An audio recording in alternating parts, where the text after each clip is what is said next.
Hello, everyone. Welcome to the webinar. My name is Krzysztof Komorowski, and I work in energy innovation as a senior content manager. We have also with us other experts here during the webinar. They will be presenting. Yeah, guys, could you introduce yourself? Yeah, hello. My name is Viktor Szamosvari from IKM SolidTech, Norway.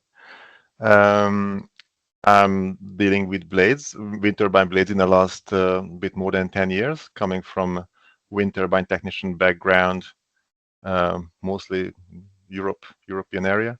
In the last 3.5 years, participating in blade service development, but also I'm getting involved in education. So I'm a blade repair instructor as well. I guess my turn now. Hi everyone, it's Viktor Szamosvari. I'm one of the team members of a company called Naviga Wind Power. Naviga Wind Power is a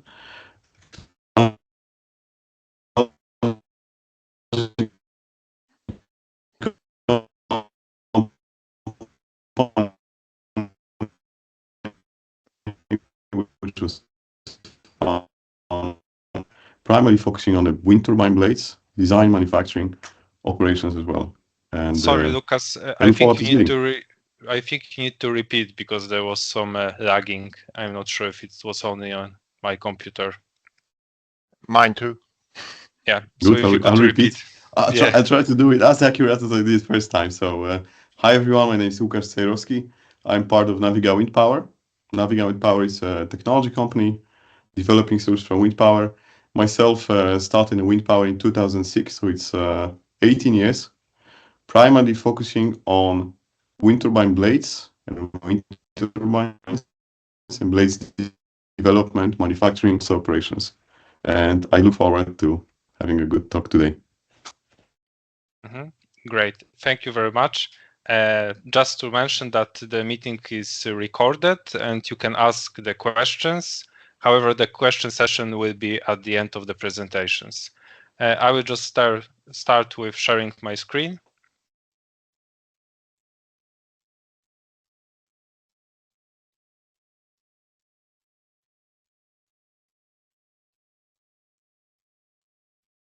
Today we have a very, I would say, short agenda for today's meeting, for today's session. I will start with presenting the energy innovation, also the Faxwell Rogaland as our partner in this project. And I will also briefly explain what is this T-Shore, what is the regional CoVE, and how this is connected to this webinar. Then Viktor will present the topic about the operation and maintenance on wind turbine blades.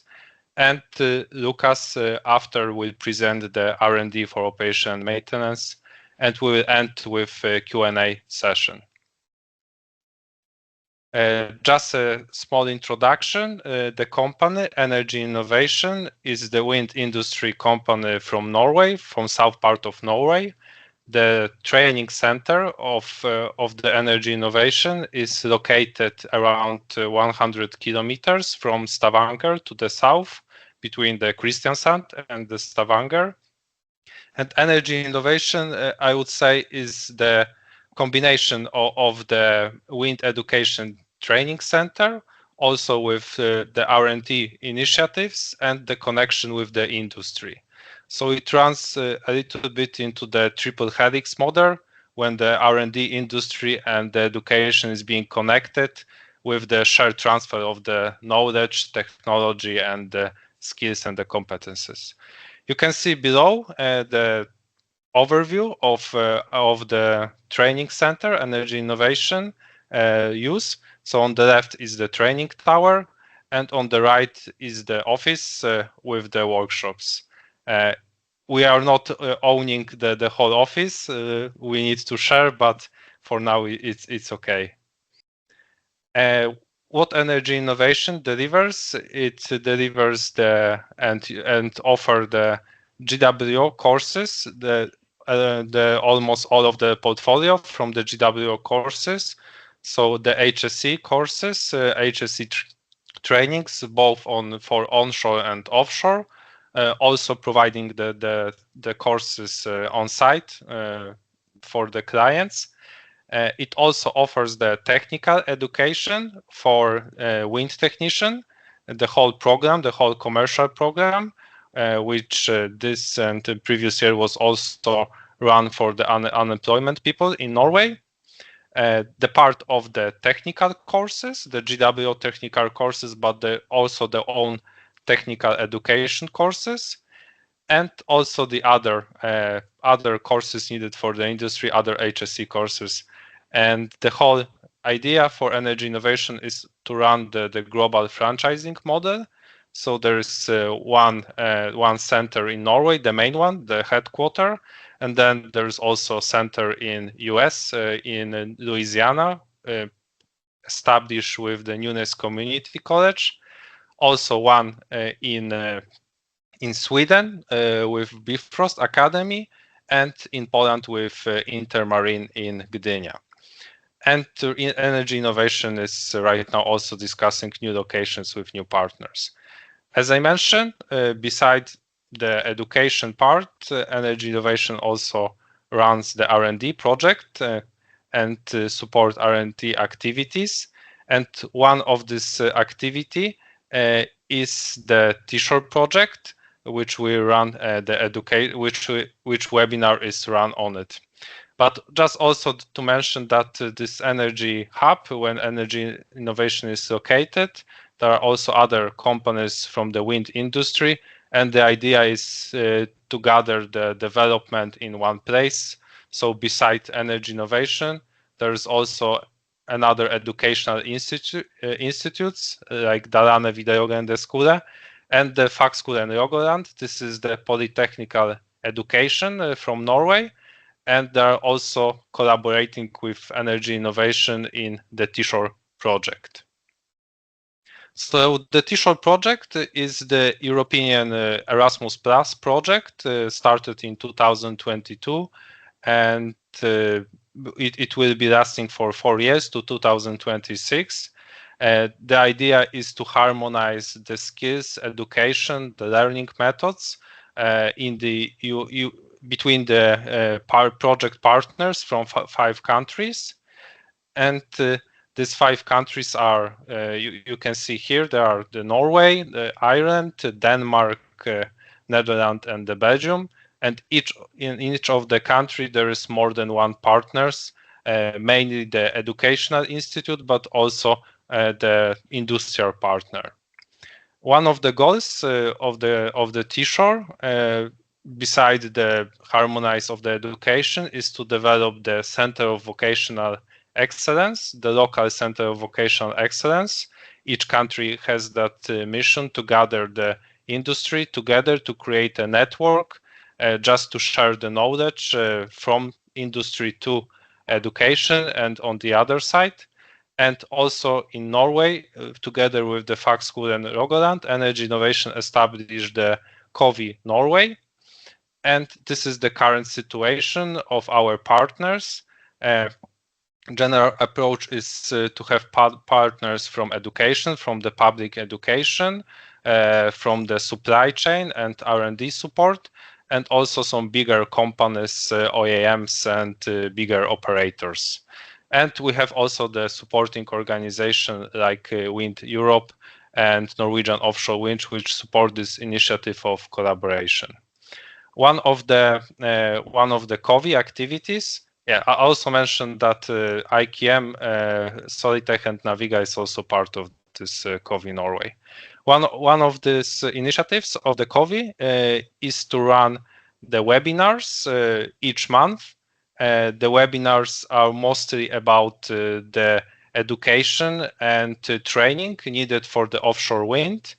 And this month we are running this webinar about the competence, R&D, and the operation maintenance for offshore wind. Yes, so basically that's all from my side, and I would like to Viktor, you can start your presentation about the operation and maintenance for wind turbines. Yes, thank you, Krzysztof. Yes, a few words about operation and maintenance. First of all, for those of you who are not that familiar with the wind blades and wind concept, obviously we all seen them, hopefully spinning, spinning around. But it's very important to understand that these blades they need maintenance, they need service. As they started being around decades ago, they continuously getting bigger and bigger, even as we speak. It's getting really big, and the speed, like a tip speed of these blades, how they're spinning around, also increasing very well. But it's not just the wing, the speed, but if we think about what these are, mostly glass fiber structures, composites, and as they spin around in all type of weather conditions, mostly they are in production, but either way they need to withstand all sorts of environmental conditions, rain, hail, dust particles in the air, even though they look similar, of course, like a aeroplane wing, slower, of course, but they don't really have the option to avoid or hide themselves from bad environmental conditions. And also they keep moving. It's not like a static load on them, but as it the turbine turns around, we have this usually we have this difference between wind speed, wind shear, that creates this pumping movement. So material fatigue will be also a big part of what we need to think about. And of course, lightning, and it's a quite challenging task to of course run these perfectly. Good. So typical problems that can happen with these turbines, or we can have, of course, we can have all sort of damage types from transport, from during service operation, and then of course they can be manufacturing defects, of course wear and tear, big thing. So it's quite a few things that can add up the need for service. There's quite a big focus on for example leading edge erosion, therefore protection. Now when we talk about leading edge, that's of course this front part of the blade, typically the lower 1/3 most affected as the fastest part, as it's cutting through the air with its particles, rain and dust particles, whatever in there, that will result in erosion in a leading edge, or can. And that's a very good example. But it's not the only one that happens to these. As I said, these issues can be rooted from operation, manufacturing, whatnot. So it's important to know the inspection, the importance of inspection as well. The basic of every good blade maintenance strategy is a accurate understanding, of course, what's happening with our blades. So inspection has a very important role. Yeah, of course, you have on and onshore turbines. Just very quickly, the offshore turbines are usually the blades bigger, heavier, usually spin faster speed. And important to note, especially if you think about service and like training, that everything becomes very or more expensive and time consuming offshore. So it's very important to get it done, and get it done in the best way I should be. So of course, train the technicians or whoever is operating with these. When you talk about inspections, just that's also an important part and big focus now on these different ways of inspecting a blade. It's also important to know that because of this wide variety of issues that can happen to blade, we need to choose the inspection method accordingly. There's a big focus on these drone inspections, taking photos, like scanning the blade. Very good tool in a toolbox, but that will be of course applicable for the type of damage that's visible from outside. Erosion, very good, but to picking up maybe like structural or lightning protection system issues, of course, we have to use different testing or inspection methods. Yeah, and it will bring to us the training, of course, who operates, how to say, yeah, who's going to do the the inspection, and this golden triangle of inspection, planning, action, circulation. Of course, it has to be established and maintained, and for that we need training, and everybody in this picture has to be trained to their role. And that's of course true for operatives, for people who work on a field, but it's good to think about management as well, or you know, on a site management level as well. Everybody should have a good understanding of blades to be able to run the operation and maintenance correctly. So when it comes to training, it's quite a task to train technicians to a very high level. We can learn this for years. I myself, I'm studying as well, of course, learning this for more than a decade now, and we're usually getting specialized to certain type of damage. But there are trainings which are very, very valuable on even though they're beginning level trainings, the introductory level or basic trainings, they will cover quite a lot of things that we can do. Of course, these will be very very surface repairs and nothing structural, and of course it has to be done under supervision of other technicians and so on. But even these trainings take up pretty much 2 weeks, 10 days, or that's the range, but relatively easy to get and easy to do trainings, and it will enable us to do quite a few maintenance jobs. So the point here is that it's very important to stay on top of the maintenance. When we talk about, for example, the leading edge erosion, it will get worse and worse, basically. But it's important to know it's not like a linear line. It can be exponentially worse if we don't understand what's going on. So it's eroding this laminate, and after a while, water ingress will be possible as the water gets in, especially in climates where you have ice issues, and of course you're going to have issue with the balance and weight, and it just brings all sorts of bad things. And of course, to a certain level, when we have issues with leading edge, maybe it just needs some filler, like sanding, some filler, paint, nothing major. But if it's not getting done, then quite possibly soon you need to replace the fiber repair. Of course, it's way more time consuming, therefore way more expensive. But it can even deteriorate into structural things if it's not getting looked after, just getting worse and worse. It creates, of course, aerodynamic drag, losing production, all sort of bad things happen. And this can happen, again, it's not like a linear thing. It can happen really in exponential way. So it's good to understand that everybody's best intention is really to stay on top of a maintenance, and alongside preventive measures or preventive maintenance, operate these wind turbines. And education, I think it's also good to know that yeah, as I said, if you have wind turbine and wind turbine blades, even if you under service agreement from OEMs, I think it's a very good practice to know, actually understand actually what's going on out in the field with my blades. So even the management or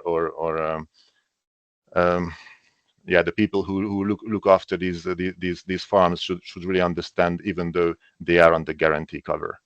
Yeah, that's in a nutshell. Thank you very much, Viktor. We have one question on the chat, but we will wait by the end of the presentations and to the Q&A session to answer that. And right now, Lucas, if you can tell us about the R&D for operation and maintenance. Yes, thanks, Chris. I'll share my screen. I made also a few slides, which I would like to share with you and the rest. Let me know as soon as you can see them. Yes. Good. So thanks again for the opportunity of presenting the Naviga Wind Power point of view in context of competences and R&D training for operational and maintenance of wind turbine blades. That's where Naviga has core competences. I use the opportunity also to present Naviga to the audience, to the people. Naviga Wind Power is a company founded in 2020. It's not a long time, but actually the team members are very experienced and they bring a very strong track record in wind power expertise and with innovation. Specialized in wind power projects and wind turbine projects and engineering. So actually it's way beyond wind turbine only, but we're focusing on finding innovative solutions for wind power operations, maintenance, and also the blades and products and turbines integrity. A small team is 12 experts, run out of 2 offices. One office is in Szczecin, Poland. Another one is actually run out of Amsterdam, Netherlands. The project's been run by the founders and the team across different continents. So actually we run projects in Europe, North America, and Asia. And then at the end, of course, we are committed to sustainability innovation. So what we do, it is supporting the sustainable efforts. Again, why do we see that this R&D process is so important actually to be done in cooperation together with the training and operation maintenance? And I'll use later on a use case of our recent project, which is leading edge protection wind turbine blades. So basically, this is so critical because it impacts the energy production. We know that any stoppage of the turbine caused by damages of the blades or any other components will basically stop the turbine. Turbine is not producing energy and the power is not being sold. So this means losses. And the regular operation maintenance or services, they actually minimize the unexpected failures and downtimes. So when the operators, they know their assets, when they can carefully inspect them, they can also prevent those costly downtimes, especially when they are not planned. And proper blade care, it reduces not only erosion, but as I said, we use leading edge erosion as a use case. It reduces erosion, also extended the blade life cycle, lifetime, in between the repairs. When we have our approach towards the competences, we don't think that there is actually one or the other. All of the groups, they have to cooperate together. And that's again on the use case of leading edge protection project. I would like to present our point of view on how we have cooperated, our experience. So in the upper box, you see the grow talent and grow and actually maintain the talent as well, where the training and improving the competences of the technicians, skilled workforce is so important. And that's where we closely cooperated together with energy innovation to make sure that before the first installation of our solution, people are carefully trained. They have all of the certification. Then comes care, which is the maintenance and inspections and preferably the as less as possible repairs, because repair is another topic. So when you have those two things, that's not always enough. We also would like to know our turbines, or the operators, they would like to increase their knowledge about the turbines.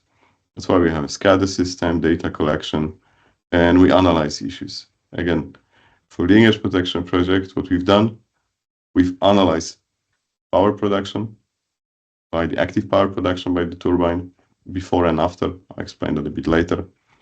And then at the bottom of this graph, you see actually research and development, maybe a bit more development than just research. Research is very complex, belongs primarily also to the universities and educational institutes where they can really go deep into the things.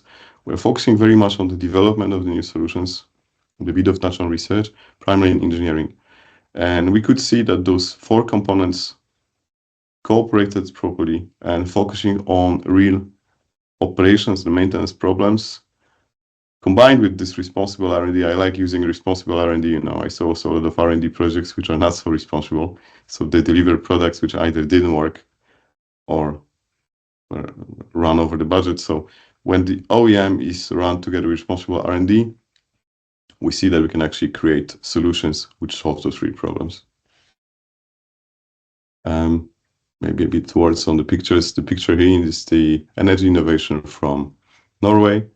The picture in the upper right corner is the first installation of Naviga leading edge protection in Norway at one of the southwest wind farms. Picture in the bottom left is a wind tunnel testing of the solution proposed by Naviga. So it's not only design, but it's also verified lab scale before it goes to the full scale, and a bit of data analytics, so how the power curve is impacted based on the real data. I'll move to the next slide. So what is actually the focus for R&D? The focus, it's very visual, right? So I present leading edge protection, tip of the blade is 2.3 megawatts Siemens turbine located in South Norway. And you can see when the leading edge protection, in this case, before was applied, I would say it wasn't perfect. The surface was far from being smooth, so it caused some aerodynamic interruptions. It was also having some paint before it cured, sagged down on the tip of the blade. No, definitely not perfect. So we analyzed this problem and we designed a few solutions before in this research and development cooperation together with OEM and together with the service technicians. We analyzed what could be the potential solutions and then funneled them down, and simultaneously for the less number of solutions, we initiated the wind tunnel testing to see if the offered solution is bringing the expected value and if it's not interrupting further the aerodynamic performance of the blades. Then it's been followed by mechanical testing, where for leading edge protection, for those of you who are familiar with that topic, the mechanical integrity is extremely important because those tips of the blades, they run for 100 meters per second, mostly for 80% of almost the entire year. So it cannot be compared with anything else. You know, even the airplanes, even when they fly faster, they have a time to land in between the flights. They can get rest. The wind turbines, they should be spinning constantly. When all the testing is done and also verified by the stakeholders like training center, service technicians, wind farm owners, we go for the turbine installation. And of course, the first turbine installation is demo. So during the first turbine installation, it's also important to learn what can go wrong in a full scale. And that's what we've done. We also took the learnings from here and eventually installed the entire leading edge protection on 3 blades of this nice turbine. Later on, for the full year, the data analytics followed. So again, the decisions and the proof is not just the gut feeling, it is data-driven. So data-driven was the base that we analyzed and compared a lot of parameters, like active power as a function of wind speed, angle of attack, temperature, humidity of the air, and so on and so forth. Solution is not only that the blade is looking much better, at least on my picture is looking much better, but it also brings the value in terms of aerodynamic performance. And that's on the next page. So again, when we've done this wind tunnel test, it's not just to spend some nice time and see how it works. It's also to evaluate on the lab scale before we go for the full scale, the proposed solutions. What we see right now as a problem is not only lack of leading edge protection, but it's also the way the transition is happening from the leading edge protection to the surface of the blade. And that surface is sometimes, or very often, with a little bump. Even though it's a lot of finish work done, it's never perfect. So instead of fighting that and trying to smooth out this transition, as is being done right now, we decided to use it to our advantage. So what we've done as a part of the design process, and based on this R&D approach, we've decided to integrate micro VGs on the edge. And you can see on those pictures below, the illustrations, that when you have a straight line, the detachment of the laminar flow is happening quite soon. Of course, a bit over-exaggerated, but then it's happening quite soon. When the edge is not straight or is not interrupted by any filler, it's in the form of VG, we are delaying the detachment of the floor by tripping that from the laminar to turbulent flow. So in that way, we secure that there is proper attachment. And what you can see on the picture here with the solution of the green frame, you see those dirt lines on the blade. and those are exactly the same as we have observed in the wind tunnel combined together. So all of this work, all this effort led to the active power improvement.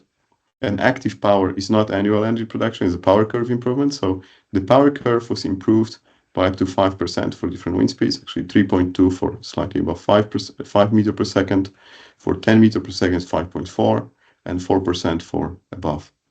And when we see that, it's before and after. So before is not even erosion. It is actually the poor application of leading edge erosion in the form of paint. That's actually pretty much all I have for today. I would welcome any questions later on. And yeah, that's all. Thank you. Thank you very much, Lucas. And thank you once again, Viktor. Right now we can move to the question session, Q&A session. We have 3 questions from Frank Emil Moen. Maybe I will start with the first one. I will just read it. Could one of you address the need for blade technician for operation maintenance on blades today and the next decade? In other words, how big is the industry today and how will it be developed?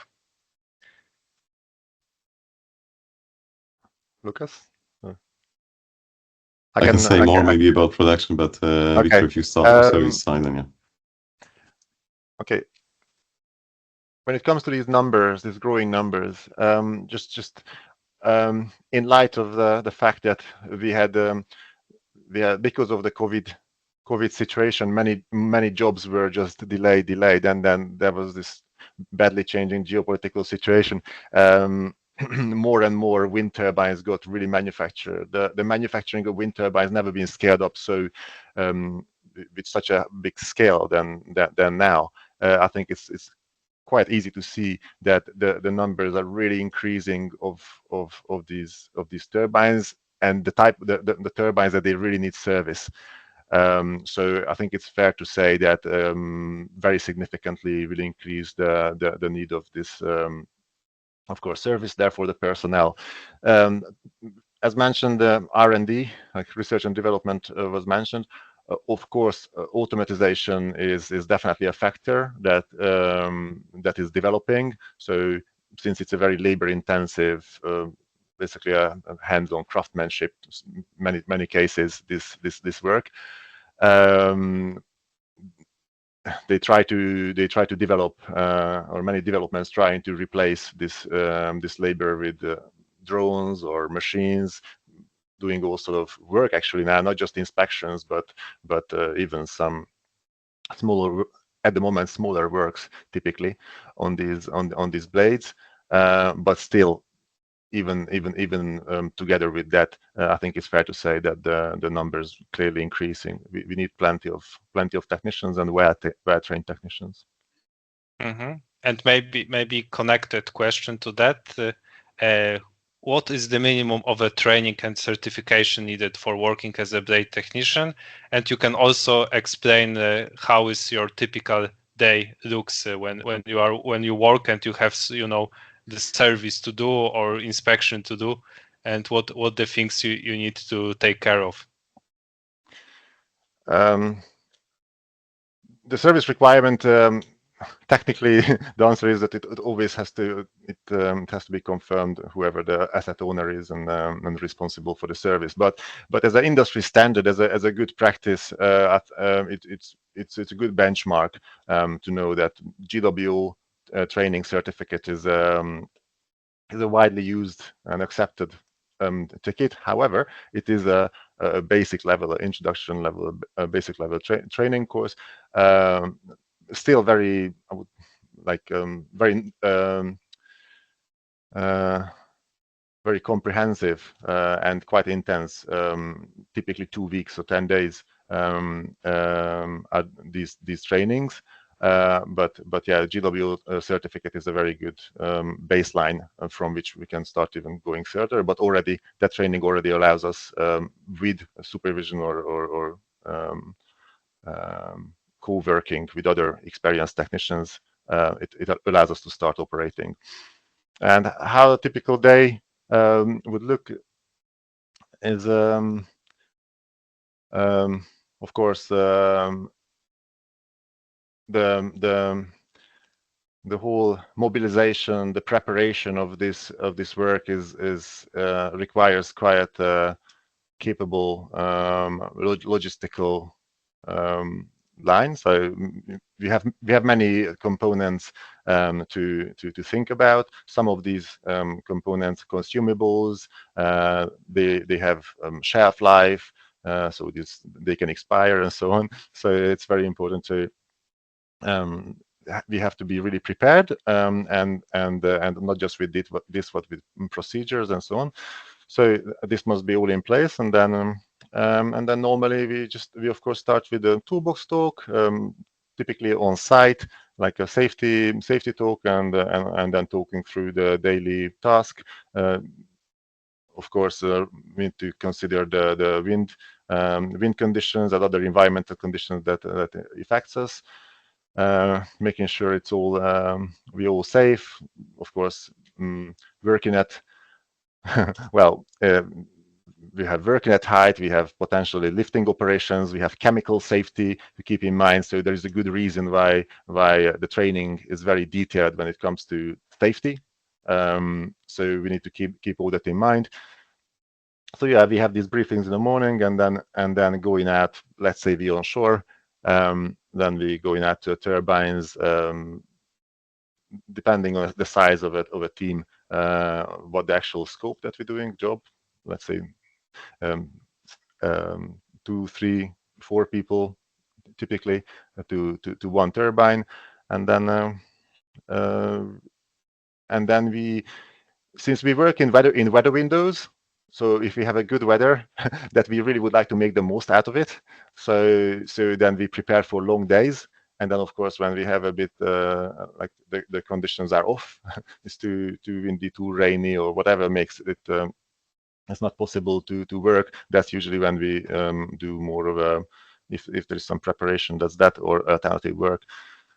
But yeah, it's important to note that we work in this windows, and also the way we work is not like a linear work that in 8-hour work I do sort of 80%, and in 10-hour work I do sort of 100% of a task. But because we do lamination in many times, laminating, or we're having a more complex jobs, we need to plan our job very well to be efficient. And also the supervision is also very important to understand this and do it in the most effective way. So yeah, work on field. Going back, of course, going back to the office, make sure that the reporting is done. Very important. And yeah, that's in a nutshell. Yeah, thank you. That was very, inspiring, I would say, just to start working in the industry. I have a question maybe connected to that. Right now, there are different ways how to approach the blade. I mean, how to get closer to that. You can use the mobile elevating platform. I can see that there is a lot of work doing from the ropes. And I can see right now there are also some platforms which are like closed and are hanging on the blade. So if you could say which one you prefer the most, and which one you think is most convenient for you to work? It's a little bit like a horses for courses situation. So it's not really possible to point at, and that's the best. It's like which one is the best bicycle. It's like what I use it for. It's very good to know what's available. So we have a toolbox, and then we choose accordingly. Because I'm coming from an industrial climbing background, I'm very happy sort of looking at from a rope access point of view. I really prefer, I like rope access method, but that's just only one method. In some cases, these platforms that you mentioned, or cherry picker, or this kind of crane arrangement can be very, very sensible, especially when you work close to tips, for example. But also, you might have to work in the inside. Don't forget. Of the blades, so it's just very important to to understand all these methods. But I think rope access is widely used, and it's good for many type of working outside. But that's not the only one. Yeah. Thank you very much. Maybe one question for Lucas. There has been several material failures with blades on the new turbines the last couple of years. How come, and how could owners of the wind farms as well as the OEMs prevent several failures during operations? So I think the answer is the very straight one, is to know your assets, know your turbines. It's probably easier said than done, but that emphasizes the need for the proper data collection on the turbines. And we see very often that, for example, when the turbines are during the warranty period, then the operators, they have the access to the turbines from the OEM, so from the manufacturer. After the warranty period, the data collection is discontinued or is replaced by something like a smaller package, which limits the visibility of issues. Monitoring vibrations is a very important one, because that starts first when something starts failing on the turbine, having the proper alerts. And then, of course, the regular inspections and so-called maintenance. That's the very, very good way of taking care of the blades and turbines. This is for the blades in operations. But when it comes to the manufacturing and the failures that we can see sometimes, which are result of the manufacturing errors, that's a completely different story, right?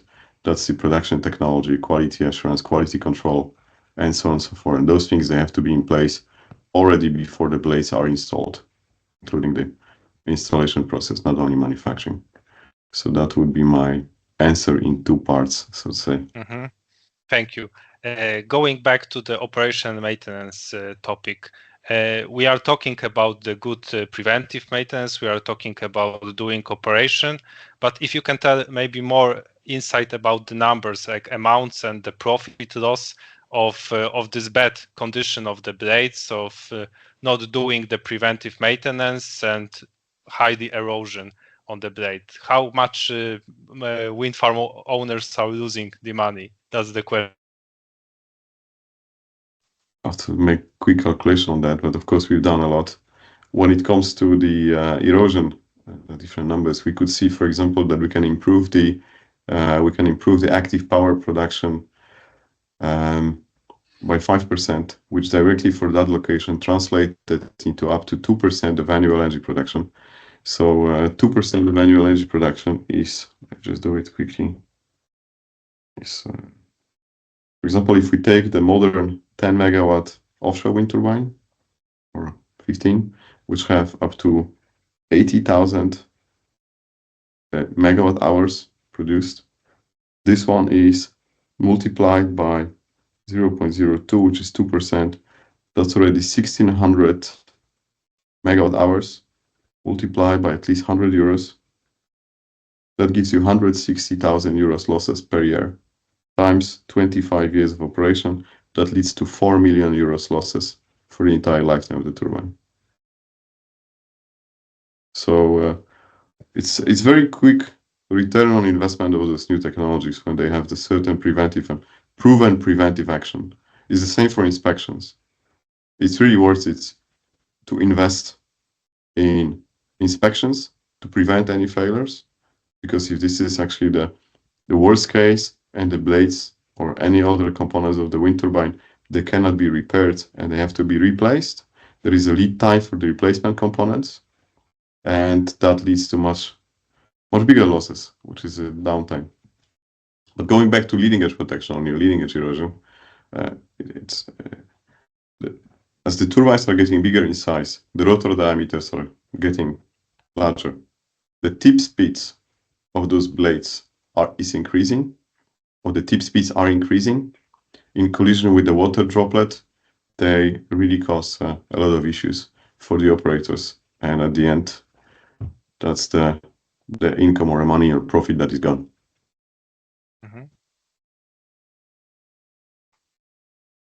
Do you have something to add, Viktor, maybe? I think it really summarized it, what Lucas just said. No, I think it's... Okay, good. Thanks, Viktor. Yeah, so maybe when we are talking about the inspection, of course, right now the very I would say very trendy topic is AI and the blade drone inspections. So maybe if you can talk at some point that drone will be just working, not besides the human. So what do you think about this and general about the drones entering into the market and entering into the blade inspection and also entering into blade repairs? I would imagine. Yeah. Drones. Essentially, if you look at them as colleagues, really, at this stage, they are very capable for certain things. At the moment, it's still quite limited. They're mostly focusing on inspections. And considering the amount of R&D and focus and money getting channeled into this, of course, I think they will get better probably quite soon. But at the moment, when it comes to on-hand repairs, I think the increase of need is probably bigger than the actual capacity increase in this technology. So it's something that we really keep a close eye on. Quite possibly they will get more involved in repairs as well, but at the moment it's relatively lower scale. But they can do very nicely things that really helps our work. So again, it's like almost like a colleagues. I really like when I have a good good drone inspection, good up-to-date database, and drones are very effective. They do it with very little downtime. The lightning protection systems, of course, there's a big focus on lightning protection systems. That's also an area where actually drones pretty good, I think. So yeah, this inspection methods. Yeah. So also, but when we talk about inspections, don't forget the internal. You have also these drones and unmanned, all sort of machines going inside the blade. That's super important for us, especially when it comes to structural integrity, and of course that's a very high on the priority when we would like to get the accurate picture about our blades. So they're very good tools. They're coming up, colleagues, at the moment, not concurrence. So yeah, they're very good, and I think they can do it in a very it's not just the work that they can do, but a very cost-effective way. That's a question. It's not just that they can do it, but of course they have to do it in a very cost-effective and uniformed way. Yeah, of course, and let's not forget that it's also the HSE aspect, that there are no people hanging on the ropes, but the robots are doing the job. So that's also a good point. And right now we are entering into this capacity growth worldwide. I would say, especially here in the Europe, when we are talking about the capacity growth in Norway for 2030, like 30 gigawatts of offshore wind. So I would like to ask you, how do you see that strategy of the preventive maintenance and general the maintenance for these new assets when there will be a lot of installation, a lot of transfer to the operation maintenance phase? How to start from the beginning to look good for the assets, to look good for them? I think I mentioned already that I think it's a good practice or a good attitude, not just solely rely on the service agreements, but also train our crew. If you're talking about the asset owner, train them well enough, and have focus on understanding on what's going on with the blades, anyways, on top of the activity and the maintenance what the OEM provides if we're still under this contract. So I think that's a very good thing that you can do. Yeah, inspection wise as well, you can have maybe third-party inspection, the handover inspections when the end of guarantee. That of course has to be a good focus. A focus on that as well. And this is yeah, hopefully this trust is getting built up between, of course, the service provider and asset owner. But I think it's a very good practice, not just relying on this contract. Okay, we covered, we don't have any headache, we don't even have to worry about these blades until this period. That's not a good practice. Make sure that you still understand what's going on. I think that's the best advice I would give.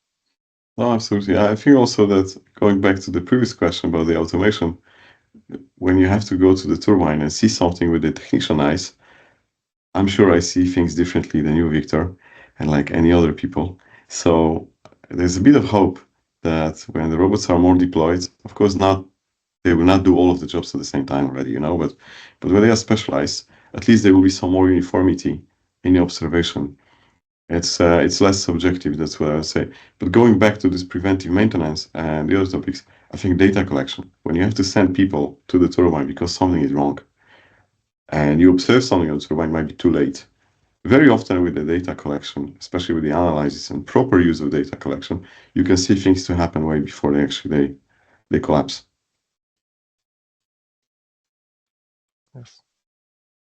Yes, and also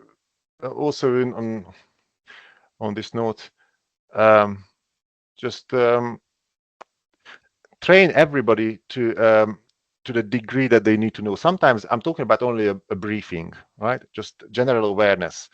So it's just a good example when people working on these turbines. Of course, they visiting the technicians, the service technicians, not the blade technicians, the service technicians, visiting these turbines time to time, doing maybe a different scope, not blade related, but still. It's good to have this general awareness of looking out for the blades, listen to the blades. Do I hear if some blade will have a different sound than others, and so on. It's just a general awareness. So I think it's a very good practice to tell, to train everybody in this sense, that you don't just focus on your thing and your thing only, because you're the person who will visit that asset quite possibly in a month or in a longer time period. So keep a good eye out for many things, especially if you're going very much towards automatization. This is something that we should have a really good focus on. So that's also in the trainings should be focused on. Mm-hmm. Thank you for the answer. I would like for more, maybe some questions from the audience. Maybe someone has some questions. We still have 5 minutes to give you some last answers.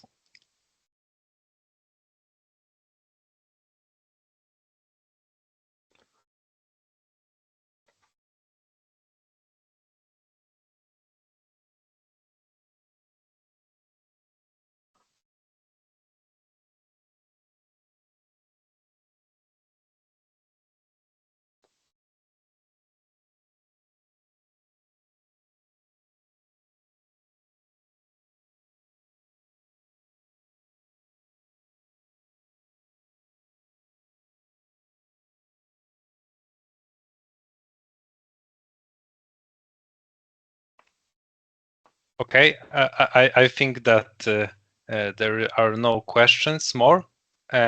So if you will want to contact to Viktor or to Lucas, please feel free to reach them if you have any questions. They are available on the LinkedIn, so you can contact them directly, or we can provide the contact details if you write to Energy Innovation. And I just recommend for the future webinars to maybe think what else we should approach, what else we should discuss during the webinars. We are open for suggestions. And of course, thank you for participation, and thank you our presenters. Thank you, Viktor, and thank you, Lucas, for giving us the insight into the industry and the connections to the R&D and to the operation maintenance for wind turbines. Thank you, Krzysztof. Thank you all. Thank you, Victor. Thank you. Thank you. Krzysztof, Lucas.